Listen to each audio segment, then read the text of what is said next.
हो जाती है। तेरी मां को भी हो गई थी, लेकिन इजाजत नहीं है मोहब्बत की तुझे। हुस्न पे राज सिर्फ हुस्न वालों का होता है, यानी हमारा। बस फैसला हो चुका।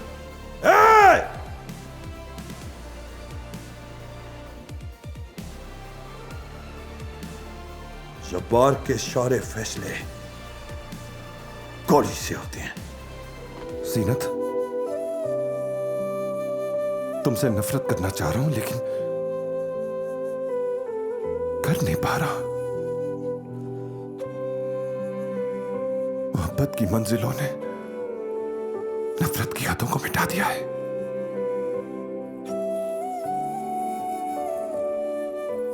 एक तवाइफ से मोहब्बत करके क्या मिलेगा आपको? वैसे भी खानम कहती हैं तवाइफ सिर्फ दिलों के सौदे करती है, प्यार नहीं। औरतों की आंखों से ज़ेर हो जाने वाले कमांडर कौमों को तोहफों में शिकस्तें ही देते हैं, और धत्कार है ऐसे हथियार उठाने पर।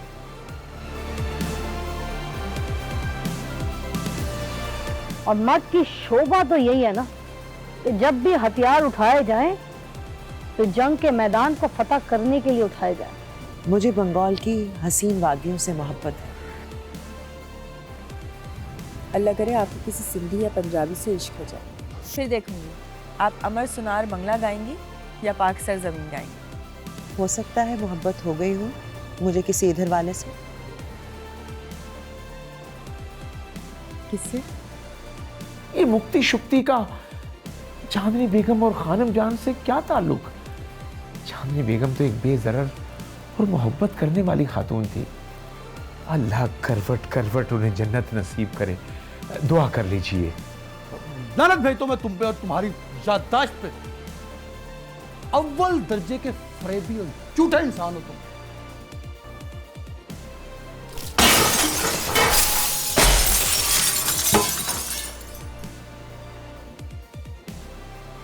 घाव यहां नहीं, इधर लगा है। इधर भारत माता का खून हुआ है, और जब भारत माता का ही खून हो गया तो अब सबका खून बहेगा, सबका।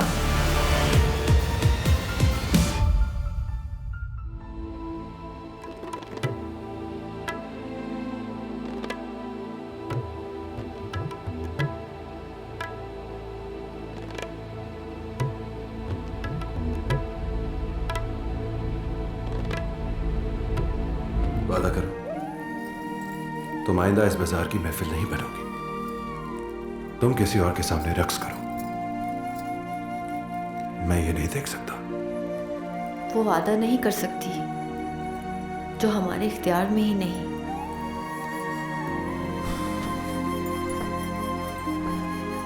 यानी मेरी मोहब्बत तुम्हारे लिए बेमायनी है।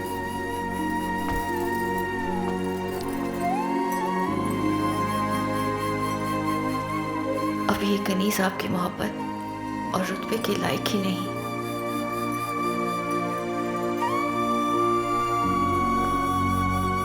अगर तुम मेरी मोहब्बत के लायक ही नहीं हो तो मैं सनम खाने में क्या कर रहा हूं? या तुम मुझे यहां आने वाला एक तमाशबीन समझती हो जो तुम्हारे हुस्न का तवाफ करने चला आता है यहां पर?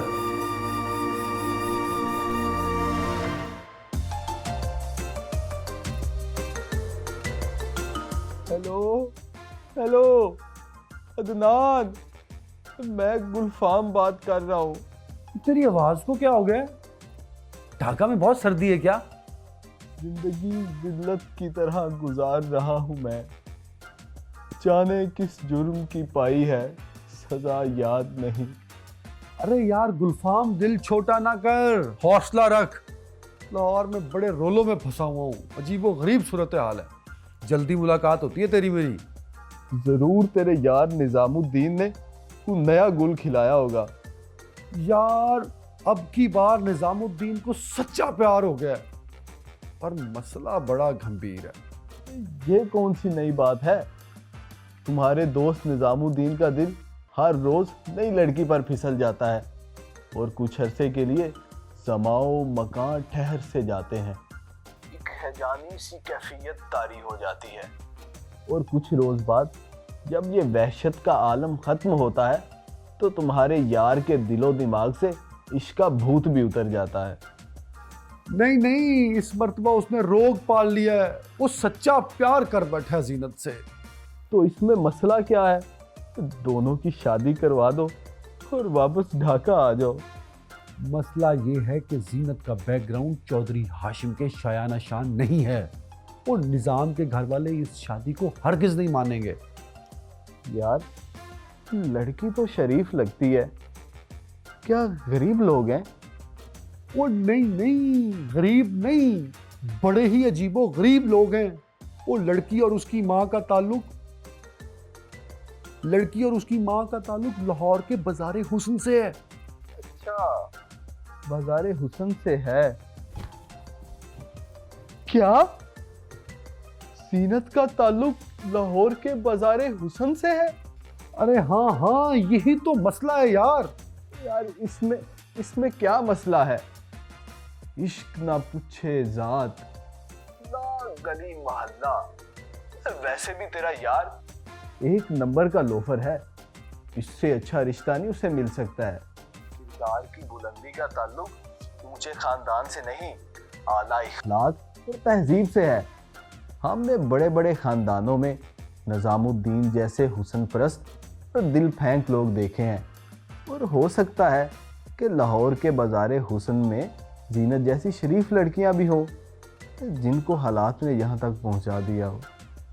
लड़की तो बड़ी शरीफ और बाहया है। आजकल मैं पूरा खोजी हुआ हूँ, उसका सारा बैकग्राउंड चेक कर रहा हूँ। अच्छा तू छोड़, ये बता ढाका के क्या हाल चाल है? ढाका के हालात छोड़, मेरे हालात पूछो। उस महाभारत के रावण ने तुम्हारे बेड पे कब्जा कर रखा है और गन पॉइंट पर मुझसे अपनी सेवा करवाता है। नहीं नहीं नहीं नहीं, ये हादसा कब हुआ? मेरे यार, तेरे जाने के बाद मैं सो नहीं पाया हूँ ठीक तरह से। वो पागल शख्स पिस्तौल हाथ में पकड़कर सोता है और पिस्तौल का रुख भी सीधा मेरी तरफ होता है। अगर उसके भयानक खराटों में कहीं गोली चल गई ना तो मेरी तो आह भी दब जाएगी ढाका के वीरानों में। यार सूरत हाल तो बड़ी खतरनाक है। तू फिक्र ना कर, मैं निजामुद्दीन वाला मामला सेटल करके ढाका आता हूं। पिस्तौल ठीक है। अदनान, अदनान,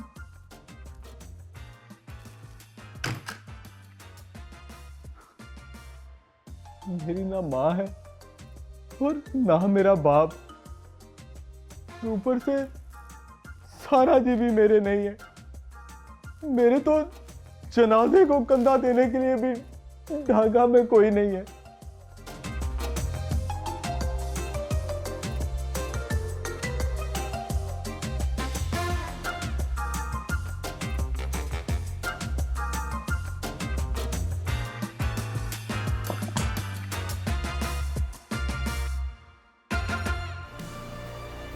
रॉ का अफसर खन्ना और बंगाली लीडर जब्बार दोनों फारूक के अंडर मुल्क में वेपन्स और टेररिज्म के जरिए हालात सिविल वॉर तक पहुंचाना चाह रहे हैं। शेख मुजीबुर रहमान पाकिस्तान के एक बहुत बड़े लीडर हैं।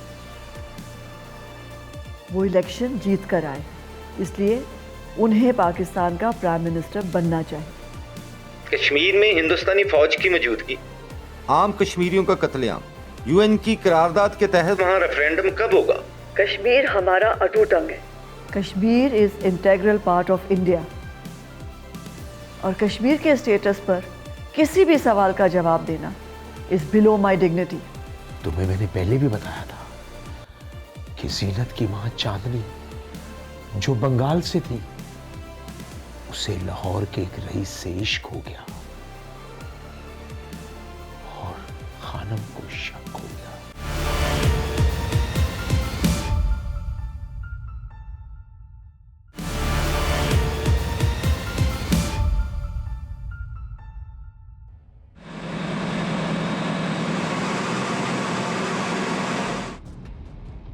पाकिस्तान के खिलाफ एक इंटरनेशनल कंस्पिरेसी का आगाज हो चुका है। बंगाल में सिविल वॉर शुरू करके पाकिस्तान को तोड़ने का प्लान है। इस साजिश के पीछे हिंदुस्तान की प्राइम मिनिस्टर इंदिरा गांधी और बंगाल के बहुत बड़े लीडर शेख मुजीबुर रहमान का हाथ है। Stop here. क्या ऑल फॉल बोलती जा रही हो तुम? जागती आंखों से ख्वाब देखती हो? सर ख्वाब तो है लेकिन मेरा नहीं, इंदिरा गांधी का। जिस तरह हिंदुस्तान को तकसीम करके पाकिस्तान बनाया, उसके बदले में पाकिस्तान को तोड़ दिया जाए। इसकी खबर हमारी एजेंसीज को भी है, बस हमारे अखबार सो रहे हैं।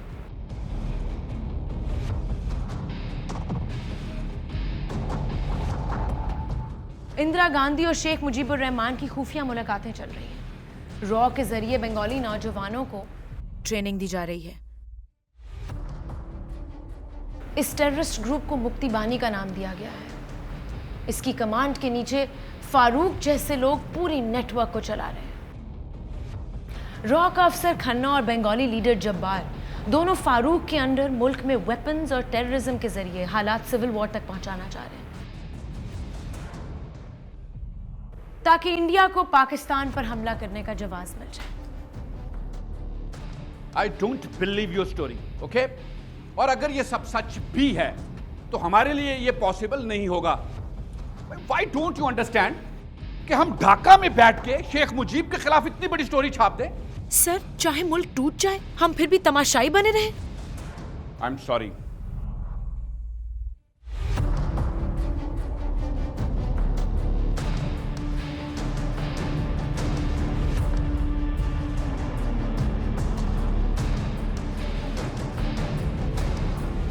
सारी दुनिया का ये मानना है कि आप पाकिस्तान के साथ एक युद्ध की तैयारी कर रही हैं। हिंदुस्तान एक अमन पसंद मुल्क है। ये सवाल आपको जनरल याहिया और भुट्टो से करना चाहिए। उल्टा हमें मुश्किल पड़ रही है। मगरबी पाकिस्तान की आतंक की वजह से बंगाल से लोग हमारी सीमा के अंदर आ रहे हैं। अब आप ही सोचिए, हम कितने लोगों को पनाह दे पाएंगे? आपने बागी बंगाली नौजवानों की मुक्ति फोर्स तैयार की है, जिन्हें राह की ट्रेनिंग के जरिए बंगाल में दहशतगर्दी और सिविल वार के लिए इस्तेमाल किया जा रहा है। This whole idea is rubbish. Hindustan की सेना या तो शांति के लिए है या भारत की रक्षा के लिए, और यह सवाल भी आपको जनरल याहिया से करना चाहिए। अंदर की खबर यह है कि पाकिस्तान को तोड़कर बांग्लादेश बनाना और बंटवारे का हिसाब बराबर करना आपका असल सपना है। मैं इस समय पर आपके इस सवाल का कोई जवाब नहीं दे सकती। बस इतना कहूंगी, नो कमेंट्स। आपके नो कमेंट्स का क्या मतलब लिया जाए? ये सवाल आप चौथी बार मुझसे कर रहे हैं।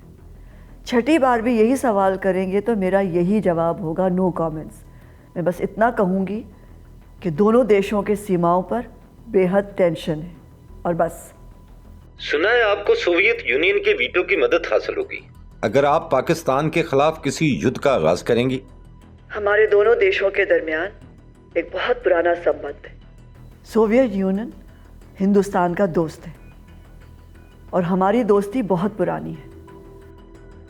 और जहां तक वीटो का सवाल है, वहां तक बात पहुंची नहीं, इसलिए यह सवाल आपका इररेलेवेंट है।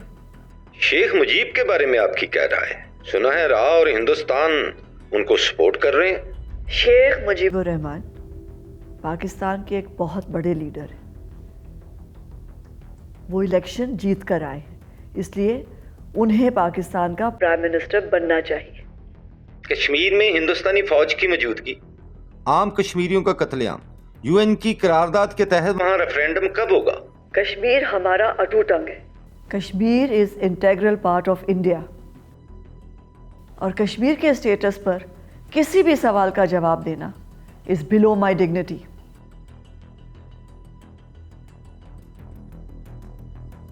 ये होती है विजन, सोच और महान ज्ञान। मुश्किल से मुश्किल सवाल का भी इंदिरा जी ने कितनी आसानी से जवाब दिया। मन की बात लबों पर नहीं आने दी। हालांकि सहाफ़ी एक ही सवाल उनसे बार बार पूछ रहा था और वो नहीं मानी कि पाकिस्तान पर हमला करने का कोई इरादा भी उनका। बड़ा लीडर वही होता है जिसके हौसले फलक तक छुए, मगर मन की बात मन में रहे।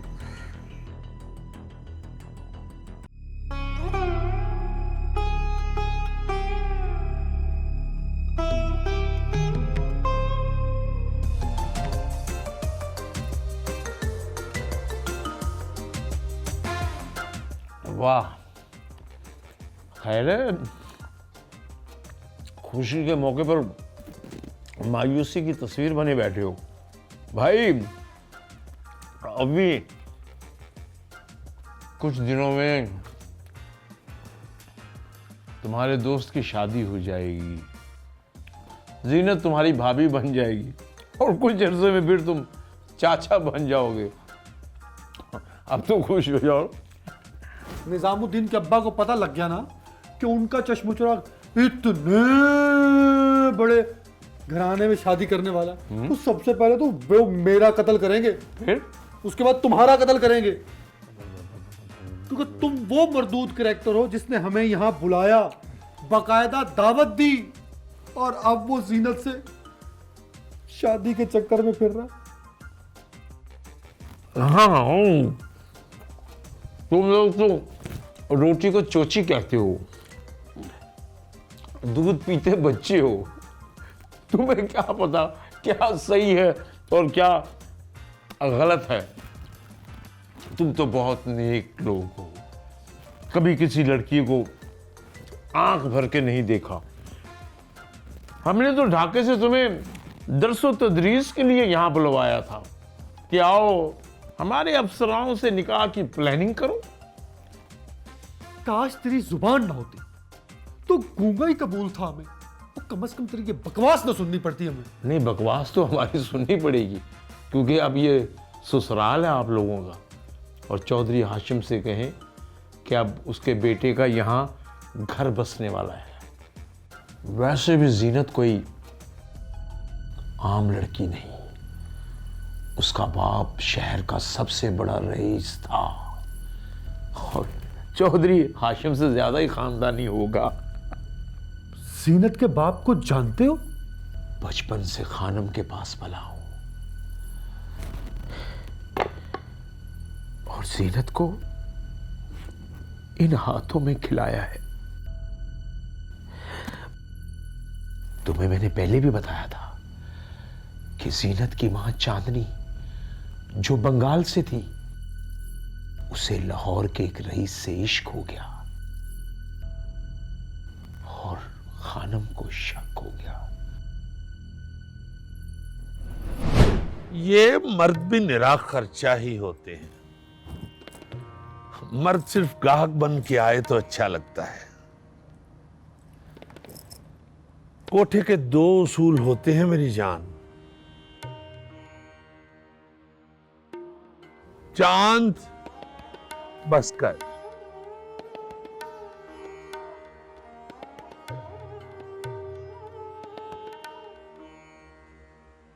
असूल नंबर 1, गाहक बेशक नवाबजादा या गुलफाम शहजादा ही क्यों ना हो, उससे इश्क नहीं करना। हमारे धंधे को आग की तरह जला देता है ये इश्क। उसूल नंबर 2, गाहक जितना भी लुच्चा लफंगा ही क्यों ना हो, इस पल्लू की तरह तहजीब को नहीं गिरने देना। ये नवाबजादे, ये शहजादे हमारे कोठों से तहजीब, अदब आदाब सीखने आते हैं। वही तहजीब जिसका जनाजा उठ गया है मुआशरे से, वो सिर्फ हमारे कोठों पर ही रह गई है। इसे गिरने नहीं देना मेरी जान।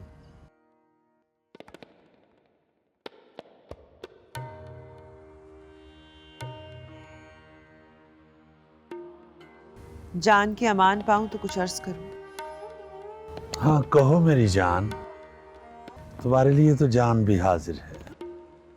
ये इश्क इस पे तो किसी का जोर नहीं।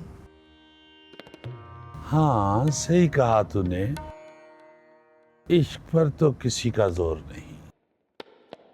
ये इश्क तो खुद से बेगाना कर देता है ना। कोई कानून, कोई असूल, वो सब तो होशमंदों के लिए होते हैं ना। मेरी जान को किससे इश्क हो गया है? पता नहीं हुआ भी है कि नहीं। ना ही हुआ हो तो बेहतर है। अगर हो गया हो तो?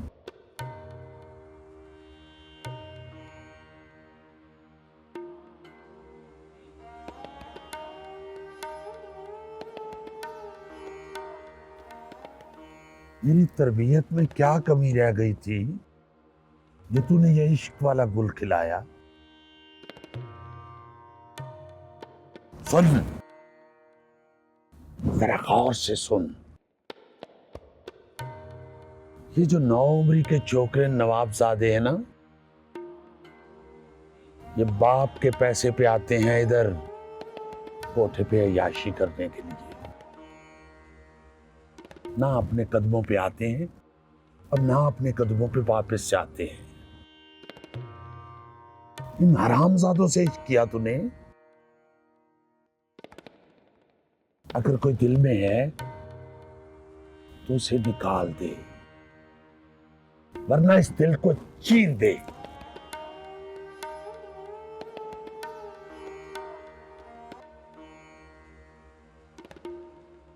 औरत के सिर्फ 4 रूप होते हैं, या वो मां होती है, या बीवी, या बहन, या बेटी।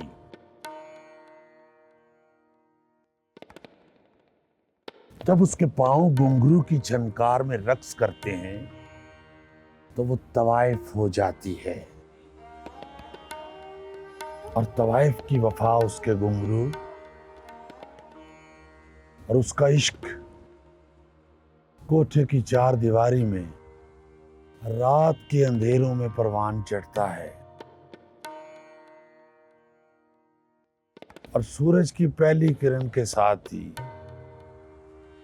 सारा खुमार उतर जाता है। तुम भी एक तवाइफ हो। तुम्हारा यहां से जनाजा तो उठ सकता है, मगर डोली नहीं।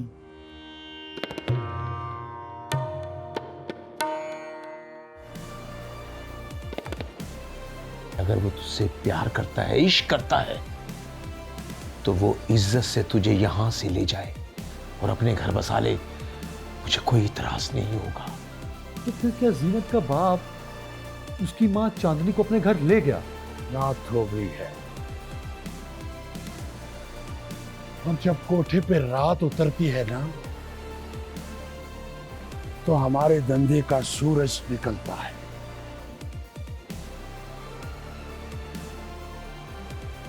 आज कुछ ऐसा गाना कि गाहक अपनी जेबें और दिल तेरे आगे खाली कर दे। ये जो उमरा नस्ल के लोग होते हैं ना, इन्हें अपनी शराफत और शोहरत की बड़ी फिक्र होती है। जीनत का बाप भी लाहौर का एक बहुत बड़ा रईस था।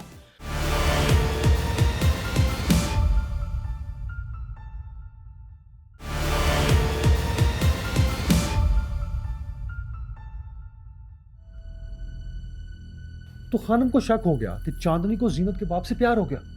फिर क्या हुआ? होना क्या था, इश्क तो खंजर की नोक से भी नहीं रुकता। फिर खानम को बताए बगैर जीनत की मां चांदनी ने अपने महबूब से शादी कर ली। जब खानम को पता चला तो खूब तमाशा लगा। खानम ने कहा कि अगर वो तुझसे प्यार करता है, इश्क करता है, तो वो इज्जत से तुझे यहां से ले जाए और अपने घर बसा ले, मुझे कोई इतराज नहीं होगा।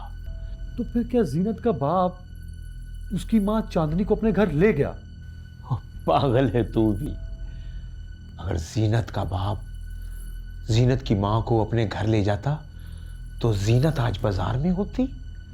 बेचारी चांदनी दिनों महीने इंतजार करती रही। नवाब साहब बारात लेके नहीं आए, लौट के वापस नहीं आए।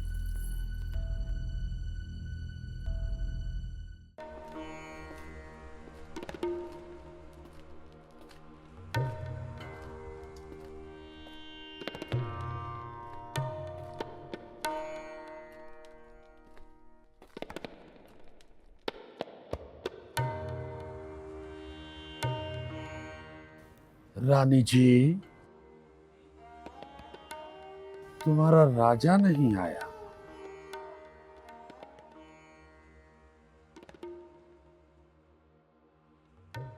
5 से 8 बज गए हैं। हाय, मेरा तो दिल फट रहा है, कलेजा कट सा गया है। बातें तो बड़ी करता था, ये कर दूंगा, वो कर दूंगा, कोठे के असूल बदल के रख दूंगा।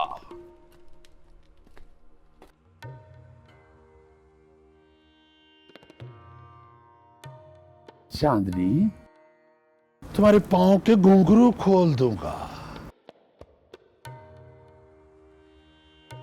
बाप को ले आऊंगा, दादा को ले आऊंगा, मरे हुए परदादा को जिंदा करके ले आऊंगा।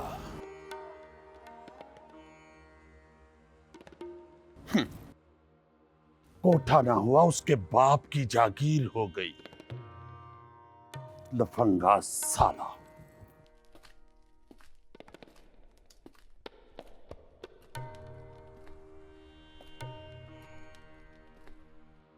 मेरी जान, वो तेरी जोड़ ही नहीं था, तू खानम की जान है। लाहौर के सबसे बड़े कोठे की सबसे हसीन तवाइफ। तेरा और उसका क्या जोड़?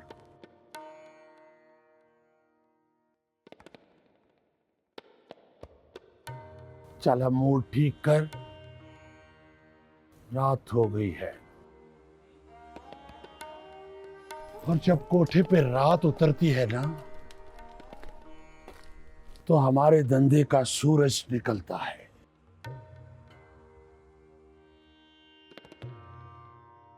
आज कुछ ऐसा गाना कि गाहक अपनी जेबें और दिल तेरे आगे खाली करती।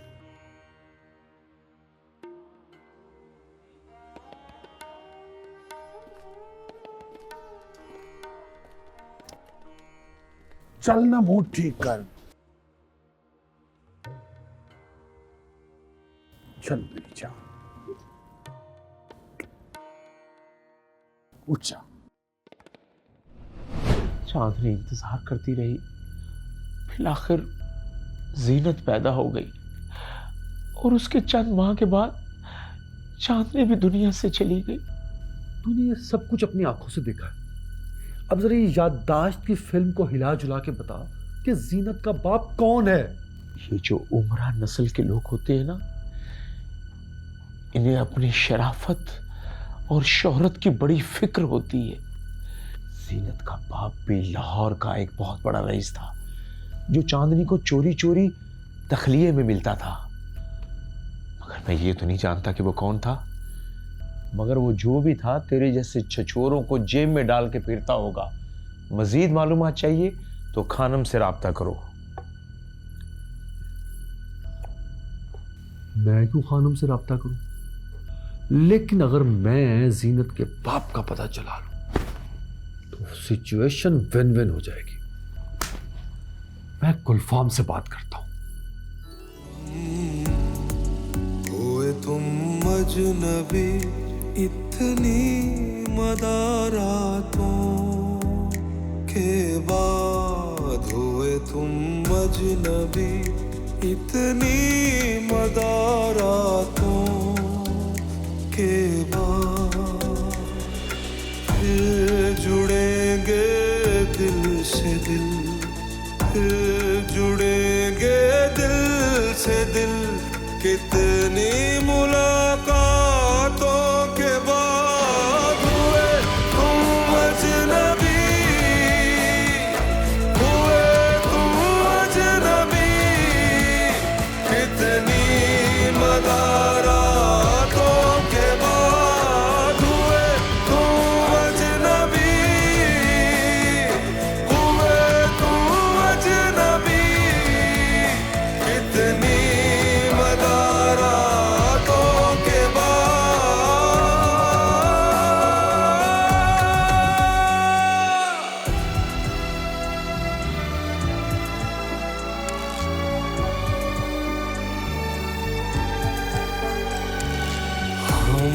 तो यूं एक दूसरे के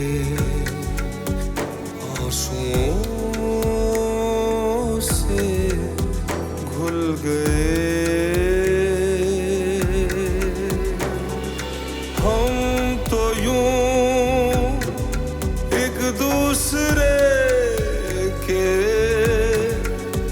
आंसुओं से घुल गए।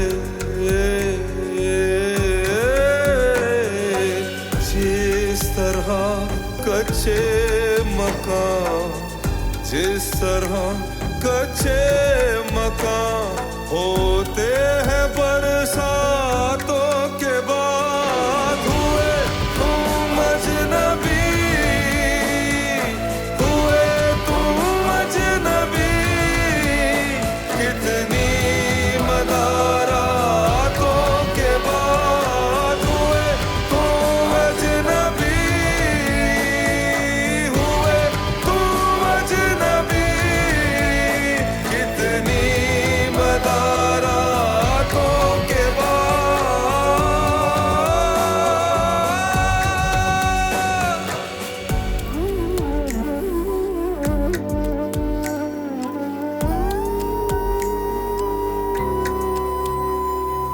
हम अंधेरों से निकल कर भी अंधेरों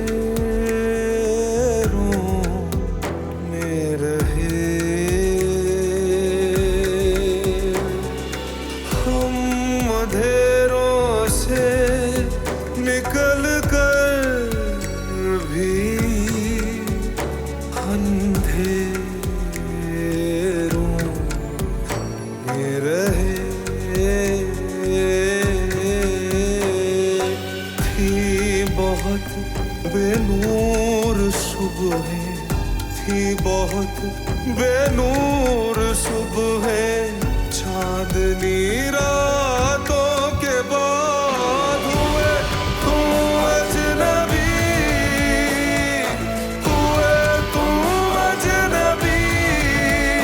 कितनी मदारातों के बाद हुए तुम अजनबी,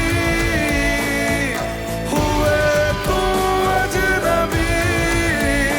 कितनी मदारातों के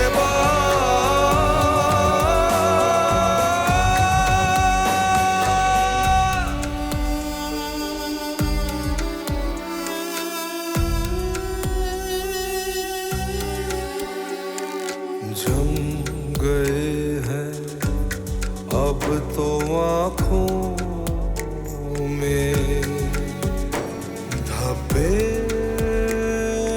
वो खून के। जम गए हैं अब तो आँखों में धब्बे